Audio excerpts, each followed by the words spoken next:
komento ngayon ng maraming netizens matapos niyang kumpirmahin ni Direk Bobet Vedanes na matapos ang 11 taon ay tuluyan niya nang iiwan ang It's Showtime sa noontime show ng Kapamilya Network. Ito ang breaking news na umani ng samot-saing reaksyon mula sa maraming netizens. Ikinagulat nga at ikinalungkot ng maraming Kapamilya fans nang kumpirmahin mismo ni Bobet Vedanes via Christopher Min ang lahat ng kanyang statement patungkol sa tuluyan niyang pag-iwan sa It's Showtime family. Sa naging viral interview, buong tapang nananindigan si Bobet Vedanes sa kanyang desisyon na iwan na ang It's Showtime matapos ang 11 taon magmula ng kanyang itatag ang nasabing noontime show sa ABS-CBN. Hindi naman maikakaila na isa si Vice Ganda sa nagulat sa naging desisyon ng kanilang tatay sa It's Showtime na iwan na ang kanilang programa. 11 taon nakipagtrabaho si Bobet Vedanes sa mga It's Showtime host tulad na lamang ni Vong Navarro, Vice Ganda,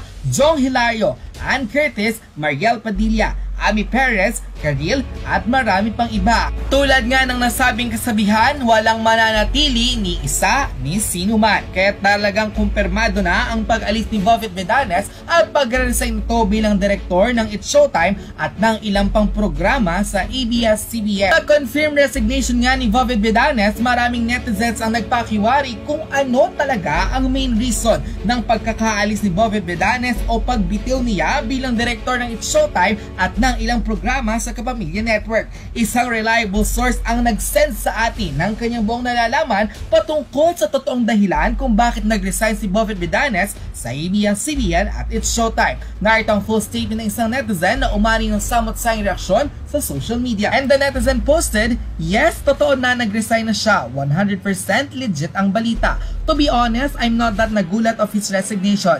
First, ahead of time, one of my friend na nagtatrabaho sa Showtime told me na ilang months na yan nagpipilit mag-resign. Ngayon lang nagkaroon ng final decision.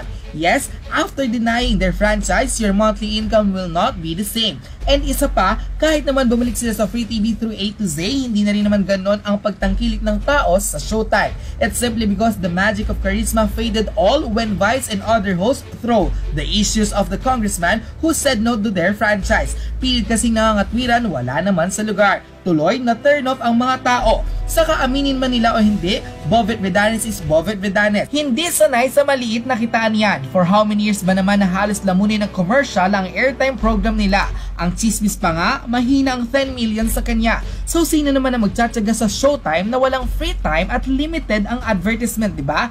Kahit nasabihin mong may prinsipyo ang tao, kapag wala nang ilalaman sa sikmura, gagawin ang lahat para sa malaking kita. I bet you that is one of his reason kung bakit nag-resign at lilipat sa TV5 through Brightlight Production at si Christopher Mina ang nagpatunay niyan.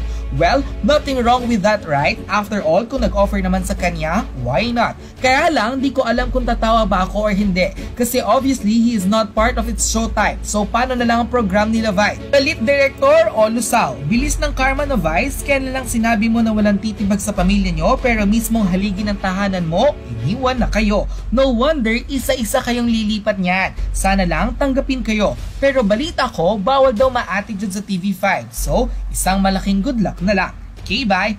On ko. Sa naging komento nga na ito ng isang insider, di umano na may nalalaman patungkol sa tunay na rason kung bakit nag-resign ang It's Showtime director na si Bobet Vedanes. Tila kumpirmado na nga ang paglipat nito sa kapatid network o TV5 through Brightlight Production at ito'y kinumpirma din ni Christopher Min sa isang video upload. Tulad ng nasabing source, maraming netizen ngayon ang nagtataka kung paano na lamang ang It's Showtime kung wala na ang haligi ng kanilang tahanan. Matatanda ang ipinagmalaki nga ni Vice Ganda sa isang virtual interview ang di umano'y pagkakatatag at pagiging matatag ng kanilang programa na It's Showtime. Ngunit tila hindi na ito magkakaroon ng katuparan dahil mismong si Bobet Vedanes na ang nag-quit sa kanilang programa. Katwiran pa ng maraming netizens, tila mabilis daw kinarma ang unka-vogable star na si Vice Ganda matapos ngang patutsadahan ang di umano'y sumasalag sa kanilang TV program. Gayon din ang administrasyon kung sana'y patuloy na binabatikos noon ni Vice Ganda